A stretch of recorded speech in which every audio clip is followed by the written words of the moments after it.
¿Puede un chef francés con 3 estrellas Michelin cambiar completamente su vida después de insultar las tapas españolas? Cuando Jean-Baptiste llamó al jamón ibérico carne colgada al aire libre, Antonio Banderas no se ofendió. Lo invitó a descubrir la España real. Lo que pasó después revolucionó la gastronomía francesa. París, octubre de 2023. Estudios de Canal y Distrito 15. Jean-Baptiste Rousseau ajustó su gorro de chef blanco con la misma precisión con la que cortaba sus verduras. Milimétrica, obsesiva, perfecta. Después de 15 años acumulando estrellas Michelin como quien colecciona trofeos, el chef más arrogante de París había desarrollado una opinión muy específica sobre lo que constituía verdadera gastronomía. Monsieur Rousseau, 5 minutos para el aire, le gritó Isabelle Moreau, la productora del programa Cuisine du Monde, mientras corría entre cámaras revisando que todo estuviera perfecto para la transmisión en vivo más vista de la televisión gastronómica francesa. Parfait, respondió Jean-Baptiste, pero había algo en su tono que sugería que nada era nunca realmente perfecto en su mundo, excepto sus propias creaciones. El set del programa parecía salido de una revista de diseño, cocinas equipadas con tecnología de última generación, luces que hacían que cada plato brillara como una joya, y una mesa de degustación donde 5 de los críticos gastronómicos más influyentes de Europa esperaban para destrozar o exaltar las creaciones que se les presentaran. Jean-Baptiste había sido invitado como chef estrella para evaluar tendencias gastronómicas internacionales, un segmento que él consideraba más como un safari culinario por culturas menos sofisticadas. Buenas noches, Francia, comenzó la presentadora, Véronique Dubois, con esa elegancia artificial que caracteriza a la televisión francesa de alta gama.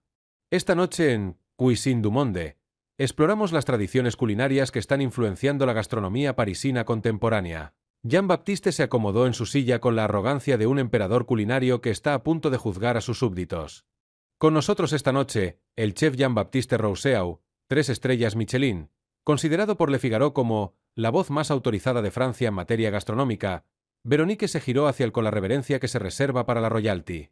Chef Rousseau, ¿está preparado para juzgar lo que el mundo tiene que ofrecer? Siempre estoy preparado para separar el arte culinario real de las interpretaciones más primitivas de la cocina, respondió Jean-Baptiste con esa condescendencia que había perfeccionado durante años de entrevistas. Lo que Jean-Baptiste no sabía era que en la audiencia VIP, a apenas 10 metros de distancia, Antonio Banderas estaba sentado como invitado especial. Había venido a París para el estreno de su nueva película, pero Véronique lo había convencido de quedarse para el programa prometiéndole una degustación de cocina internacional fascinante. Antonio, vestido con un elegante traje gris oscuro de Tom Ford, observaba con curiosidad genuina. Como andaluz que había vivido en California durante décadas, siempre encontraba interesante ver cómo los franceses percibían las cocinas de otros países. Empezamos con una selección de lo que algunos llaman pequeños platos de la cocina española, anunció Véronique mientras una serie de platitos aparecían en la mesa de degustación como si fueran obras de arte en un museo. Antonio se enderezó en su asiento. Reconoció inmediatamente lo que estaba viendo: jamón ibérico cortado a cuchillo, croquetas caseras, patatas bravas, pan con tomate, tortilla española en pequeñas porciones y aceitunas aliñadas. Ah, las famosas tapas, dijo Jean-Baptiste, y la manera como pronunció la palabra tapas sonaba como si acabara de morder algo amargo. La contribución española a la gastronomía mundial. Tomó una pequeña porción de jamón con sus dedos, como si estuviera manipulando algo ligeramente desagradable. Interesante concepto, continuó mientras masticaba con expresión crítica. Tomar carne de cerdo, colgarla al aire libre durante meses, y llamarle delicadeza. Los críticos en la mesa se rieron cortésmente, pero Antonio sintió como si acabaran de insultar a su abuela. ¿Qué opina de la técnica culinaria, chef?, preguntó Véronique, claramente esperando una respuesta devastadora. Técnica. Jean-Baptiste soltó una risa que sonaba más como un bufido. Véronique, esto no requiere técnica. Esto es comida de supervivencia disfrazada de cultura. Probó las croquetas con la misma expresión de desdén. Miren, entiendo que para los españoles esto represente sofisticación culinaria, pero objetivamente hablando, hizo una pausa dramática, saboreando no la comida sino el momento antes de su veredicto. Estamos hablando de sobras fritas y embutidos baratos servidos en platitos pequeños. En la audiencia VIP, Antonio cerró los puños sobre sus rodillas. Las sobras fritas que este francés pretencioso estaba despreciando eran croquetas de jamón ibérico que probablemente habían tardado 3 horas en preparar correctamente. ¿Y qué hay de la presentación?, insistió Véronique. La presentación es funcional. Jean-Baptiste examinó las patatas bravas como si fuera un científico estudiando bacterias. Pero seamos honestos aquí. Cualquier bistró parisino de tercera categoría presenta sus platos con más elegancia que esto. Cortó un trozo de tortilla española y lo examinó contra la luz como si fuera un espécimen defectuoso. Huevos con patatas. Veronique. Huevos. Con patatas. Es el desayuno de un camionero servido en un plato de restaurante. Los críticos se reían abiertamente ahora, completamente entregados al espectáculo de ver a Jean-Baptiste destrozar sistemáticamente cada elemento de la comida española. ¿Y el famoso pan con tomate?, preguntó uno de los críticos, Henry Leclerc, señalando hacia el pan tomaquet. Ah, eso. Jean-Baptiste levantó el trozo de pan como si fuera evidencia en un juicio. El sumum de la sofisticación culinaria española, untar tomate crudo en pan tostado. Revolucionario. Se giró hacia las cámaras, adoptando el tono de un profesor universitario explicando conceptos básicos a estudiantes particularmente lentos.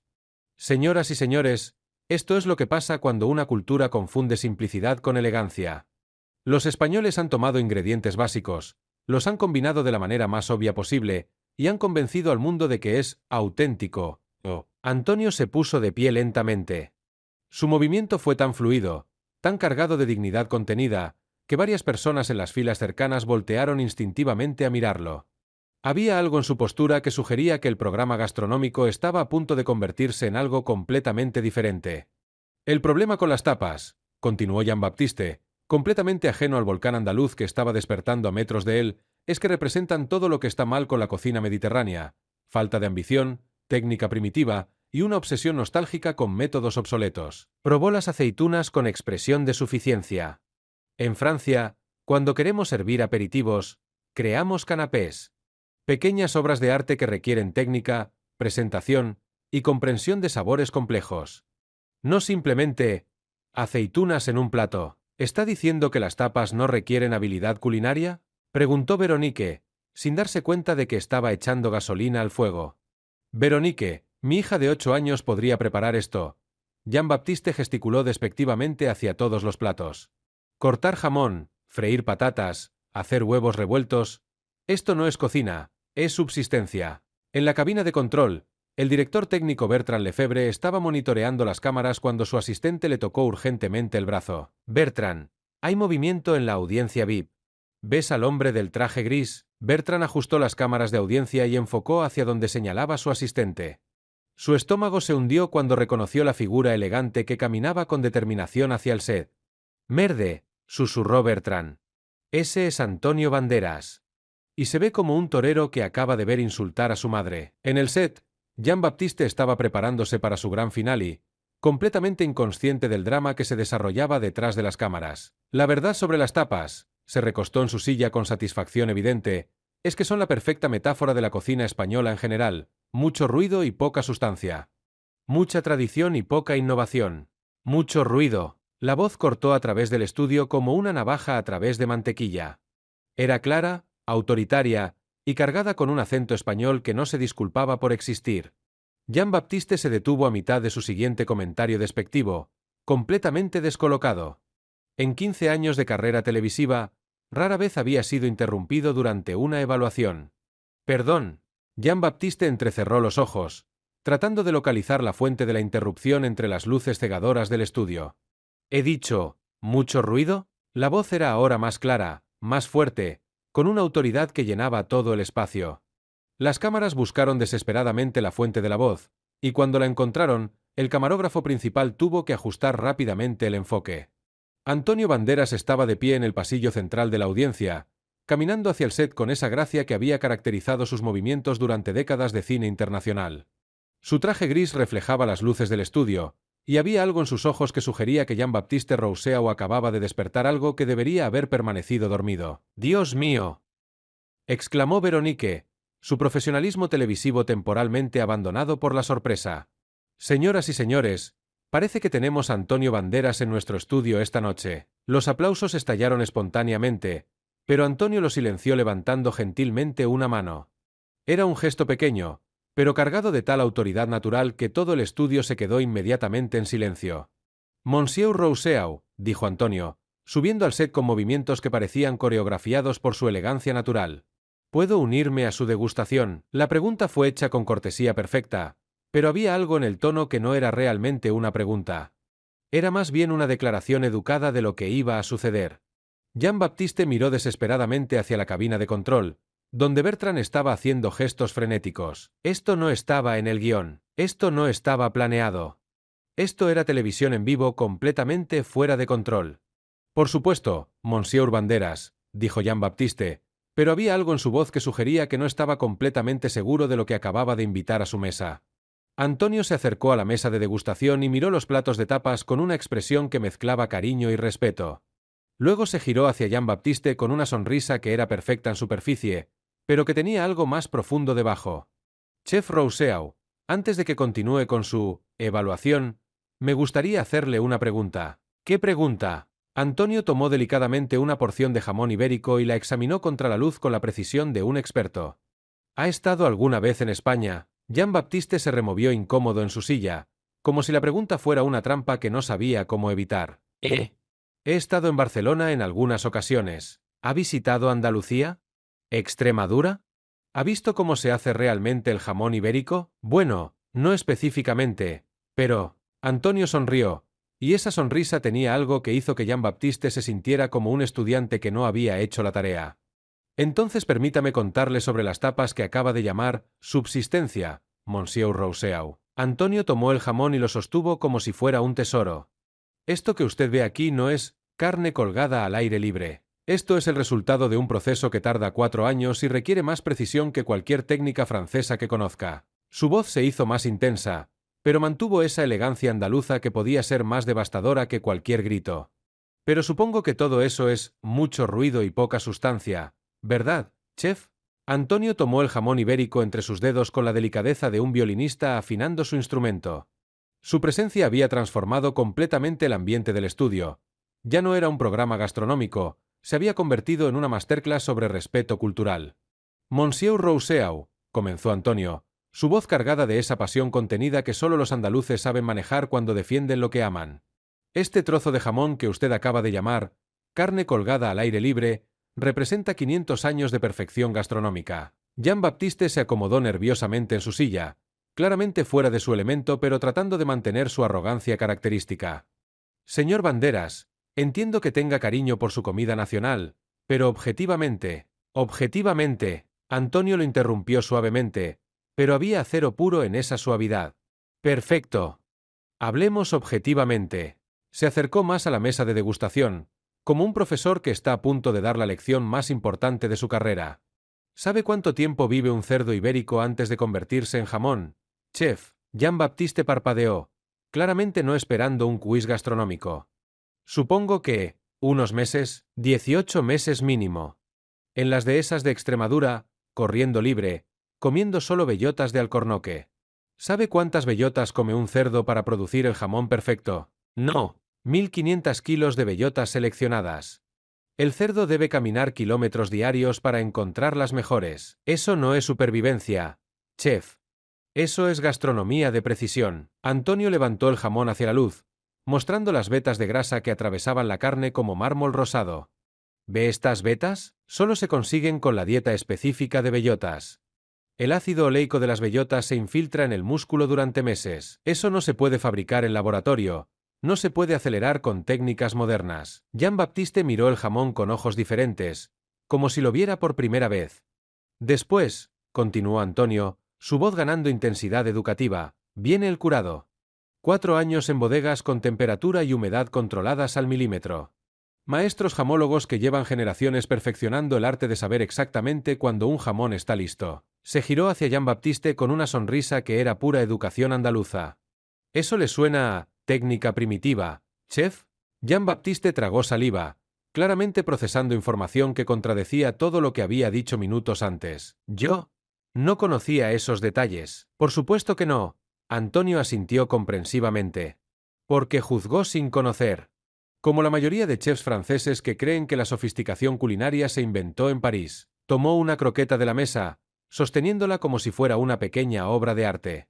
¿Y estas sobras fritas, chef? ¿Sabe qué hay dentro? Supongo que... restos de jamón. Bechamel hecha desde cero. 8 horas cocinando caldo de huesos de ternera. Jamón ibérico desmenuzado a mano. todo mezclado en punto exacto, enfriado durante 12 horas, formado a mano, empanado 3 veces, y frito en aceite de oliva virgen extra a temperatura precisa. Antonio probó la croqueta con devoción casi religiosa. ¿Sabe cuál es la diferencia entre una croqueta española y sus canapés franceses? Chef. ¿Cuál? Sus canapés están diseñados para impresionar. Nuestras croquetas están diseñadas para alimentar el alma. Se dirigió hacia la tortilla española, cortando un trozo perfecto que reveló el interior cremoso. ¿Y esto que usted llamó desayuno de camionero? ¿Sabe cuántos huevos se rompen antes de que un cocinero español aprenda a hacer la tortilla perfecta? Jean-Baptiste negó con la cabeza, completamente cautivado a pesar de sí mismo. Miles.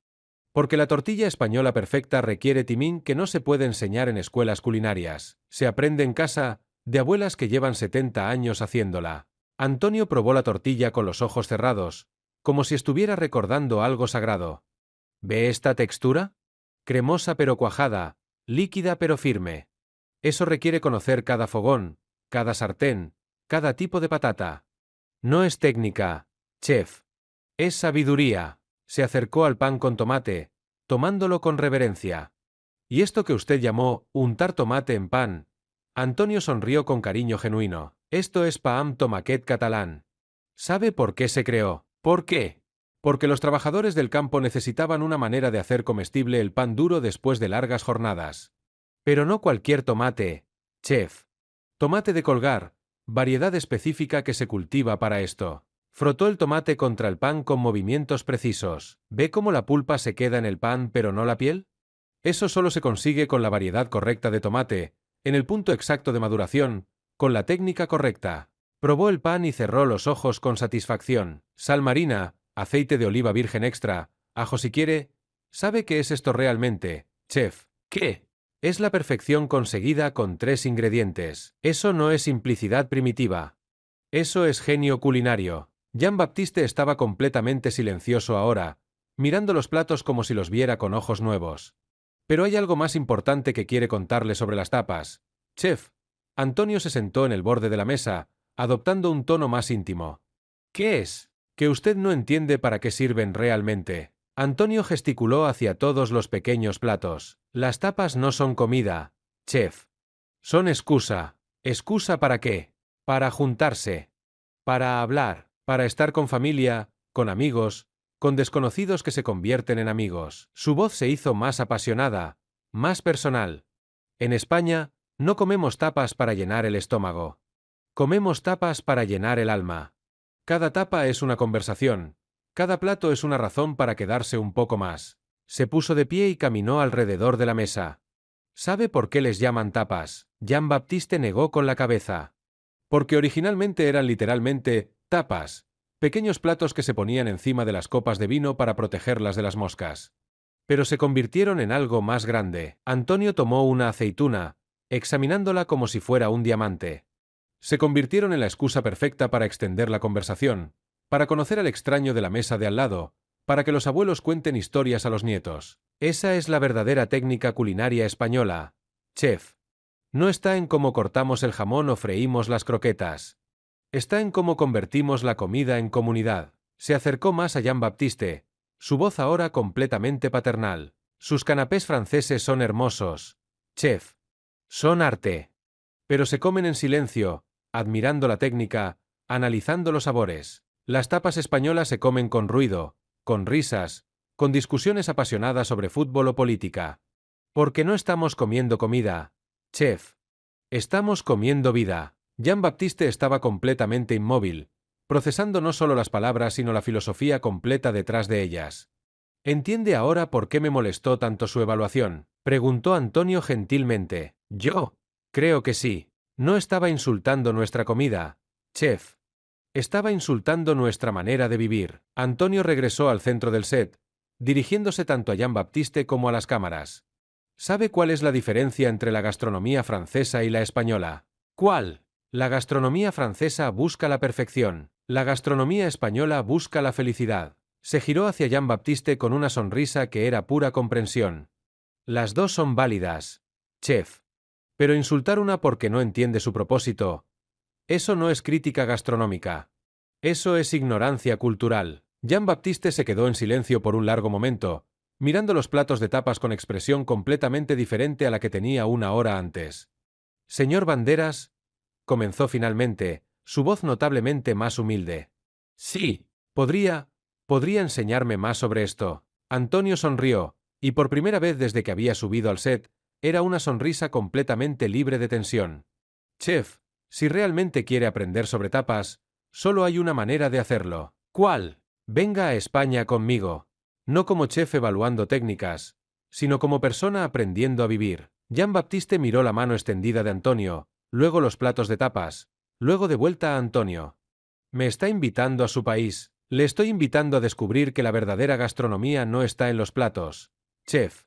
Está en los corazones que los comparten. La audiencia contuvo la respiración, esperando la respuesta del chef más arrogante de París al hombre que acababa de redefinir completamente su entendimiento de lo que significa cocinar. Lentamente, Jean-Baptiste se levantó de su silla y estrechó la mano de Antonio. Acepto su invitación, Monsieur Banderas. Los aplausos que estallaron no fueron solo para el show. Fueron para el momento exacto en que la arrogancia culinaria decidió convertirse en humildad gastronómica. Pero lo que nadie sabía era que esta decisión no solo cambiaría la vida de Jean-Baptiste. Cambiaría la manera como Francia ve la comida española para siempre. Sevilla, una semana después. Mercado de Triana, 9 de la mañana. Jean-Baptiste Rousseau bajó del taxi con su maletín de cuchillos profesionales, una tablet llena de notas sobre técnicas culinarias españolas que investigar, y una actitud que gritaba «voy a analizar científicamente esta cultura gastronómica». Llevaba su uniforme de chef impecable, como si fuera a inspeccionar una cocina Michelin en lugar de explorar un mercado popular andaluz. Lo que Jean-Baptiste no sabía era que Antonio Banderas no lo había invitado a España para confirmar sus teorías gastronómicas. Lo había invitado para salvarle el alma culinaria. Jean-Baptiste, una voz cálida resonó entre el bullicio del mercado. Antonio apareció vestido con unos vaqueros y una camisa blanca simple, pero tenía esa elegancia natural que lo distinguía incluso entre las verduras y pescados de Triana. Antonio, mon ami. Jean-Baptiste se acercó con esa sonrisa francesa que significa «estoy preparado para ser educado pero mantengo mis estándares. Merci por invitarme a tu mercado local». Antonio sonrió, pero había algo en esa sonrisa que Jean-Baptiste no supo interpretar. Jean-Baptiste, antes de empezar, quiero presentarte a alguien. Antonio señaló hacia un hombre de unos 70 años, delantal manchado, manos que parecían haber cortado jamón desde la infancia. Este es Manolo Jiménez, el mejor cortador de jamón de Andalucía. Encantado, chef francés. Manolo extendió su mano con esa franqueza sevillana que desarma cualquier pretensión. Antonio me ha contado que quieres aprender de verdad sobre jamón. Jean-Baptiste estrechó la mano, inmediatamente desconcertado. Había esperado visitar instalaciones modernas, tal vez una fábrica con controles de calidad. No había esperado conocer al cortador de jamón del mercado local. ¿Él va a ser nuestro guía técnico?, preguntó Jean-Baptiste mientras caminaban entre los puestos. Jean-Baptiste, Manolo sabe más de jamón que cualquier chef con estrellas Michelin. Antonio se detuvo frente del puesto de Manolo, donde colgaban piernas de jamón como obras de arte cárnicas. Él me enseñó a distinguir un jamón de bellota real cuando tenía 12 años. Durante la siguiente hora, Jean-Baptiste experimentó algo que no había sentido desde sus días de estudiante, la humildad de no saber nada. Mira, francés. Manolo tomó una pata de jamón, palpándola con dedos expertos. ¿Ves este color? ¿Sientes esta textura? Esto me dice que este cochino vivió libre, comió bellotas buenas, se movió suficiente, comenzó a cortar con movimientos que parecían más danza que técnica culinaria. ¿Cómo puedes saber todo eso solo tocando?, preguntó Jean-Baptiste, genuinamente fascinado. Porque llevo 50 años tocando jamones, chef. Mis manos saben más que tu cabeza. Manolo se rió sin malicia. ¿Quieres probar? Le ofreció a Jean-Baptiste una loncha que parecía seda rosada. Jean-Baptiste probó y sus ojos se abrieron como platos. El sabor era completamente diferente a cualquier jamón que hubiera probado en París. Es increíble. ¿Qué tipo de sal usan? ¿Qué conservantes? Solo sal marina y tiempo. Chef, Manolo cortó otra loncha. ¿Sabes por qué sabe así? ¿Por qué? Porque el cochino fue feliz. Un animal estresado nunca da buen jamón. Jean-Baptiste parpadeó. En 15 años de alta cocina, nadie le había hablado nunca de la felicidad de los ingredientes. La felicidad del animal afecta el sabor. Todo afecta el sabor. Francés. El aire que respira, el agua que bebe, si corre libre o está encerrado. Un cochino feliz da jamón feliz. Esa tarde, Antonio llevó a Jean-Baptiste a la casa de sus padres en el barrio de San Lorenzo. No a un restaurante elegante, sino a una cocina familiar donde su madre, Amparo, estaba preparando croquetas para la cena. Jean-Baptiste, te presento la mejor cocinera de Andalucía, dijo Antonio abrazando a una mujer de 70 años, pelo gris, delantal floreado, que irradiaba esa sabiduría culinaria que viene de décadas de amor por la cocina. Encantada, chef francés. Amparo se limpió las manos en el delantal. Antonio me ha dicho que quieres aprender sobre croquetas. Sí, señora. Me interesa analizar la técnica. Analizar. Amparo se rió con esa risa maternal que desarma cualquier formalidad. Hijo, las croquetas no se analizan. Se sienten. Durante las siguientes 3 horas, Jean-Baptiste observó algo que cambió su manera de entender la cocina para siempre. Amparo no seguía recetas. No medía ingredientes. No controlaba temperaturas con termómetros. Ve cómo hierve el caldo. Amparo señaló la olla que borboteaba suavemente. ¿Escucha ese sonido? Cuando suene así, está listo. ¿Pero cuánto tiempo exactamente? Jean-Baptiste intentó tomar notas. El tiempo que necesite, hijo. Cada caldo es diferente. Cada día es diferente. Observó cómo Amparo hacía la bechamel, añadiendo harina hasta que se vea bien, removiendo hasta que esté suave, sazonando hasta que sepa a gloria. ¿Pero cómo sabe cuándo está perfecto? Insistió Jean-Baptiste. Porque llevo haciendo esto desde antes de que tú nacieras. Amparo probó la bechamel con una cuchara de madera. ¿Quieres probar? Jean-Baptiste probó y se quedó sin palabras. Era la bechamel más perfecta que había probado en su vida, y había sido hecha sin una sola medida exacta. ¿Cómo es posible? Porque cocino con amor, no con números. Amparo comenzó a mezclar el jamón desmenuzado. Las manos saben más que las básculas. Esa noche, Antonio llevó a Jean-Baptiste a una tasca sin nombre en una callejuela que no aparecía en ninguna guía gastronómica. Jean-Baptiste, quiero que veas cómo se comen realmente las tapas. La tasca estaba llena de sevillanos, trabajadores que habían terminado su jornada, familias con abuelos y nietos, grupos de amigos que parecían conocerse desde la infancia. ¿Este es su restaurante?, preguntó Jean-Baptiste, mirando el lugar que más parecía bar de barrio que establecimiento gastronómico. Esto es mucho mejor que un restaurante. Antonio se acomodó en la barra. Esto es vida real. Joaquín, el dueño, se acercó como si Antonio fuera familia.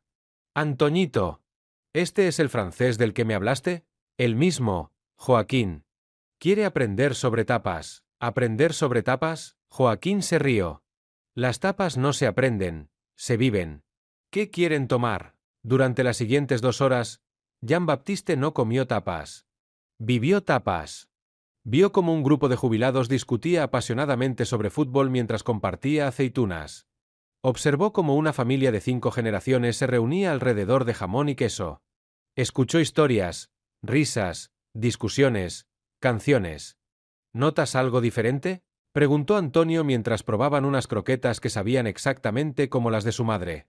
Todo el mundo habla. Se conocen. Es como una gran familia. Exacto. ¿Sabes por qué? Jean-Baptiste negó con la cabeza. Porque las tapas obligan a la lentitud. No puedes comerte 5 platos pequeños rápido. Tienes que quedarte, conversar, conectar. Un grupo en la mesa de al lado comenzó a cantar sevillanas espontáneamente, y todo el bar se unió como si fuera lo más natural del mundo. Esto no pasa en mis restaurantes parisinos, murmuró Jean-Baptiste. ¿Por qué crees que es? Porque nosotros servimos comida para impresionar. Ustedes sirven comida para unir. Antonio sonrió. Ahora empiezas a entender. Los siguientes días fueron una revelación continua. Jean-Baptiste visitó bodegas familiares donde el vino se hacía como hace 100 años. Conoció a pescadores en Cádiz que le enseñaron que el mejor pescadito frito requiere aceite que nunca baje de cierta temperatura. Aprendió de panaderos que hacían pan con masas madre de 5 generaciones. Antonio, dijo Jean-Baptiste mientras desayunaban en un café del Arenal. Tengo que confesarte algo. ¿Qué? Vine aquí preparado para catalogar sus técnicas, analizar sus ingredientes, entender científicamente por qué funcionaba. Se removió incómodo en su silla. Pero llevo una semana aquí y no he aprendido nada de técnica. He aprendido todo sobre vida. Antonio sonrió comprensivamente. ¿Y cómo te sientes? Como si hubiera estado cocinando con las manos atadas durante 15 años.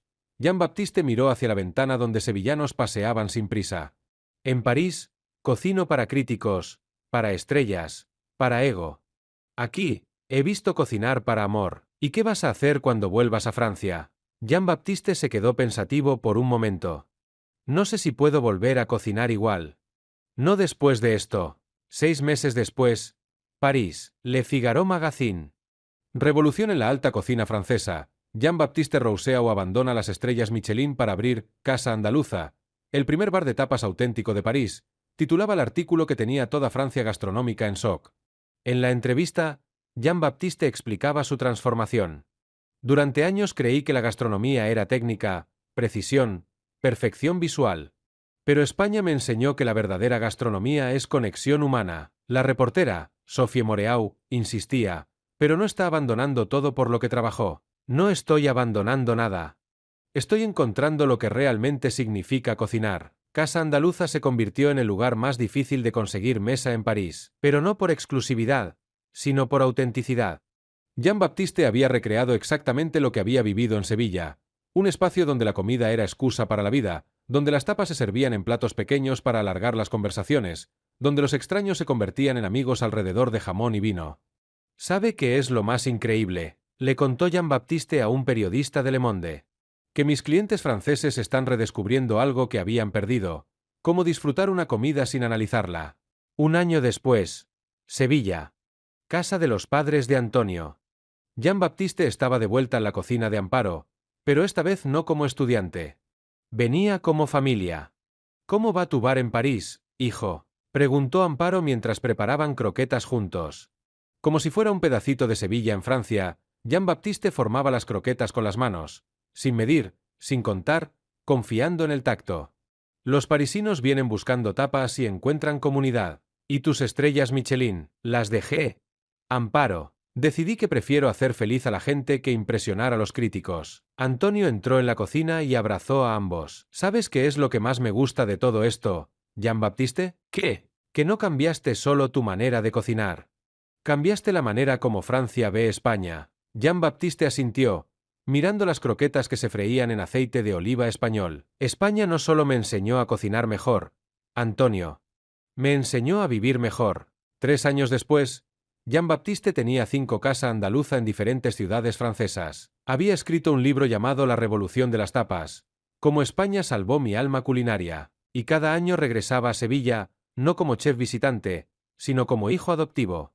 ¿Sabes cuál es la mayor ironía de todo esto?, le preguntó a Antonio durante una de sus visitas. ¿Cuál? Que ahora soy más famoso en Francia por defender la comida española que por toda mi carrera con estrellas Michelin. Antonio se rió, viendo cómo Jean-Baptiste enseñaba a su hijo de 10 años a cortar jamón con Manolo en el mercado. Jean-Baptiste, ¿sabes cuál es la diferencia entre cuando llegaste aquí y ahora? ¿Cuál? Cuando llegaste, eras un chef que sabía cocinar. Ahora eres una persona que sabe vivir. Y así fue como Jean-Baptiste Rousseau aprendió que la venganza más elegante contra la arrogancia culinaria no es la humillación. Es la educación con amor. Porque cuando un chef francés aprende a amar las tapas españolas, no solo cambia su cocina, cambia toda una cultura gastronómica. Y las tapas, como siempre, siguen siendo la excusa perfecta para que extraños se conviertan en familia. Jean-Baptiste abandonó sus estrellas Michelin para abrir el primer bar de tapas auténtico de París. De despreciar la comida española a ser su mayor embajador en Francia. Antonio demostró que la mejor manera de combatir la ignorancia gastronómica es con educación y amor. Si esta historia te hizo salivar y te llenó de orgullo por la comida española, dale like y suscríbete. ¿Cuál es tu tapa favorita? Cuéntanos en los comentarios.